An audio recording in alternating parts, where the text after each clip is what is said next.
Tere! Selles videos räägin sulle sellest, mis hakkab sinu kehaga juhtuma, kui sa hakkad vähem naatriumi tarbima. Ehk siis 10 asja, mis juhtub sinuga, kui hakkad vähem naatriumi tarbima. Mis asi see naatrium siis on?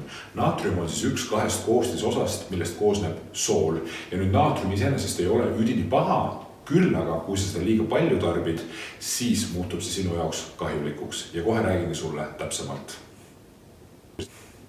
Sissejuhatuseks ütlen sulle kohe ära, et sinu kehaga hakkavad juhtuma head asjad, kui sa hakkad vähem naatriumit tarbima. Aga eelnevalt olen sulle rääkinud, et keskmine Eesti inimene, nii mees kui ka naine, tarbib tegelikult naatriumi oluliselt rohkem, kui ta võiks või kui ta peaks tarbima.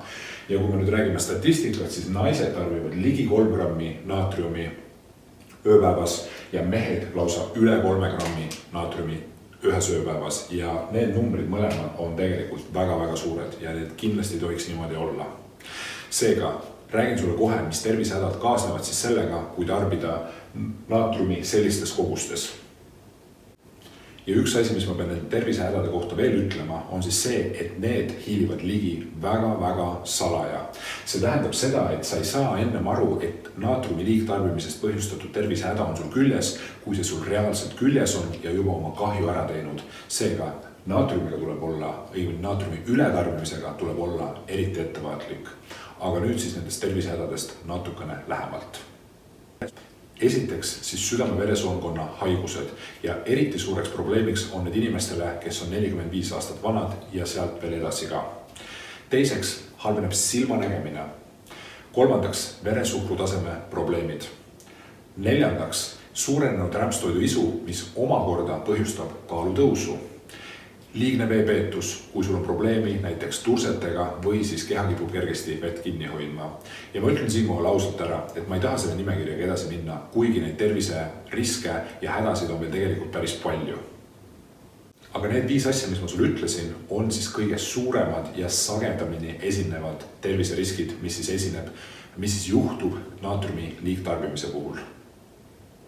Ja räägime siis headest asjadest ka. Need on siis need 10 asja ja tegelikult on neid asju palju rohkem, mis juhtub sinuga, kui sa hakkad vähem naatriumi tarbima. Ja esimese asjana olen siis välja toonud vererõhu, langeb vererõhk. Ja Eestis, kui sa ei teadnud, sureb siis südame-veresoonkonna haigustesse 20 inimest päevas, nii et sina emaldad ennast sellest riskigrupist, kui sa hakkad vähem naatriumi tarbima. Järgmine ongi, infarkti risk langeb. Kolmas asi, langeb siis LDL ehk siis halva kolesterooli tase. Neljandaks, koormus neerudele väheneb. Viiendaks, paraneb nägemine või siis sa näed kauem paremini. Ei pea hakkama prille kasutama. Võib-olla, kui sa hakkaksid kasutama prille näiteks liigse naatriumi tarbimise puhul 50-aastaselt, siis sa lükkad seda aega edasi ja võib-olla pead alles 60 või 70-aastaselt prillid appi võtma. Kuuendaks, veepeetus langeb. See tähendab siis seda, et kui sa oled inimene, kellel on probleemi tursetega, siis sa järelikult ja oled naine või mees, kes tarbib siis umbes 3 grammi soola ööpäevas, siis tursed on kahjuks sinu elus sagedased külalised.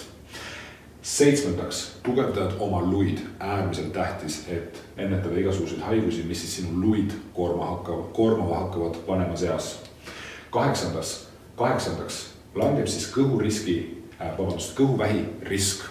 Nüüd, see on päris karm väide, aga pikemalt saad sa sellest oma arstiga rääkida, kui sul on muresid. 9.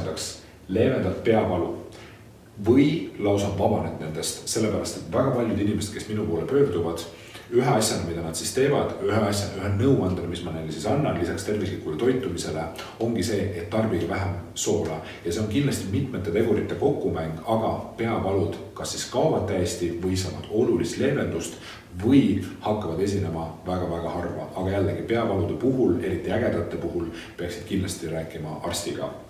Ja 10. parandad vormi. Kui ma sulle rääkisin, mis juhtub siis halba sinu vormiga, kui sa liiga palju naatriumi tarbid, ehk siis tarbid liiga palju soolast ja rämpstoitu ja valmistoitu üldse, mis ei ole tervisele kasulik, siis ilmselgelt sööd sa liiga palju kaloreid. Ja kui sul isu selliste ebatervislike toitude vastu väheneb, siis järelikult hakkab sinu vorm ka tegelikult paranema. Nii et võta teadmiseks need 10 asja, mis ma sulle siin kõik rääkisin, on ju isegi kui sa oled noorem inimene ja arvesta nende asjadega praegu. ma loodan, et ma olen andnud sulle piisavalt informatsiooni ja motivatsiooni, et hakkaksid vähem naatriumi tarbima. Ja ma loodan, et sa ka teed seda. Seda siis, et hakkad vähem naatriumi tarbima, sest see on sinu tervisele pikas perspektiivis hea. Ja kindlasti räägi seda juttu oma lähedastele või näita seda sama videot. Ja anna sul veel paar lisanippi, täpsemalt 4 lisanippi, mida sa võiksid siis kindlasti järgida, et naatriumi tarbimist alla viia. Esimene on siis see, et proovi süüa vähem valmis toitu. Nüüd valmis toidu all, mida ma mõtlen, igasugune toit, mis on valmistatud nii-öelda mitte sinu poolt. See võib olla täiesti kuskil lõunasöögi kohvikus või restoranis isegi. Nii et ühesõnaga ära nendele toitudele liiga palju rõhku pane, sest sinna üldiselt pannakse päris palju soola tegelikult sisse. Järgmine soovitus tulebki siit kohe, et kokka ise rohkem, sest siis on soolakogus ilusti kenasti sul kontrolli all. Kolmas on siis see, et söö vähem rämpstoitu ja siin, nagu sa näed, on 3 hüüumärki lõpus. Nüüd valmistoit ja rämpstoit ei ole päris üks ja sama. Rämpstoit on ikkagi rämpstoit. Ma usun, et sa tead, mis see siis on. Ja rämpstoidus on keskmiselt, isegi vähemalt ma ütleksin, 100 grammi kohta 1 gramm soola. Nii et arvesta, et kui sa sööd paarsada grammi mingit rämpstoitu, siis saad sa sealt juba 3 grammi kätte ja su päevakogus on ületatud juba kuhjaga, sest kodus sa tegelikult ju sööd ka veel tavalist soola.